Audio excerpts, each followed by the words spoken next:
Hi, I'm Joe Fifer, President and CEO of HFMA. Welcome back to our web video series. This month I'm talking about what keeps people awake at night when it comes to healthcare.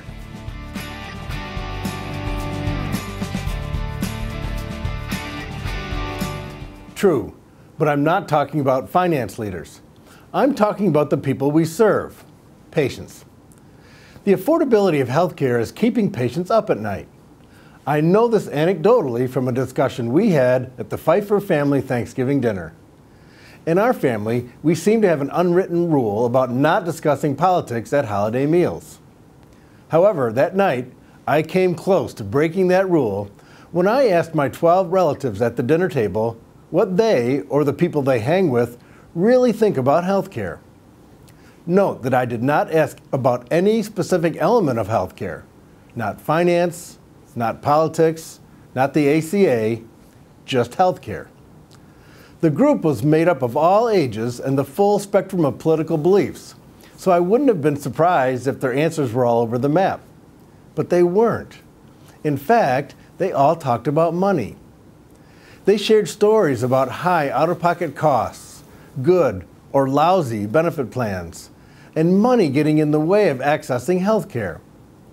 With only one exception toward the end of the conversation, quality issues didn't enter into it.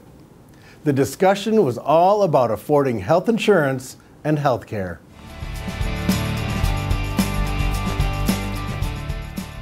More than you might think. As it turns out, my unscientific little focus group is pretty representative of American society at large. Case in point. A recent survey asked people who were dissatisfied with the healthcare system what the problem is. 65% said healthcare is just too expensive. Large majorities believed the system needs reform and is too politicized. Many described their attitude towards the healthcare system as sad, pessimistic, or angry. And that pessimism extends to the distant future. Less than 1/3 of parents believe the healthcare system will be more affordable for their children than it is for them. Overall, the survey found that quality issues were a distant second to money issues.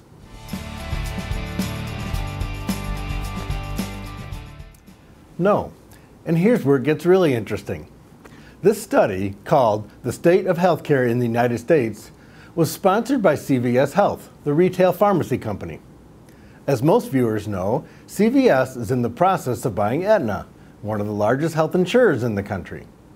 It's a deal that could reshape the healthcare industry, like several other mega deals that are in the works or rumored. CVS used the consumer research report I just mentioned as a platform to articulate why they are pursuing the Aetna deal. They wrote that the survey results are evidence of, and I quote, a widespread desire to evolve today's healthcare system into one that is affordable and sustainable for today's healthcare consumer and generations of Americans to come. They concluded that CVS's business model and reach would position them to tackle our country's biggest healthcare challenges, ranging from escalating costs to rising rates of chronic conditions, which, as we've previously discussed, are a major driver of healthcare costs. Here's the takeaway. CVS gets it. They understand that affordability of healthcare is what's keeping consumers up at night. However, and this is what might irritate you, I'm not sure that traditional stakeholders, health systems, physicians, and health plans really do get it. My guess is that healthcare affordability is not on the short list of things that are keeping you up at night. It should be, though. As HFMA has been advising our members for a while now, traditional stakeholders must embrace consumerism, not just tolerate it. And they must figure out how to collaborate to reduce the total cost of care and, beyond that, to pass the savings through to patients and other care purchasers. I know that regular viewers of this series have heard me say that before, but there's a new urgency to this message. Traditional stakeholders must pick up the pace if they want to stay relevant. Consider the implications of a merger between a major health insurer and a healthcare company with nearly 10,000 retail locations, which touches the lives of 1 in 3 Americans. If traditional stakeholders don't truly address affordability to the consumer, they run the risk that non-traditional competitors are going to rock their world. Thanks for watching. I'll see you next month.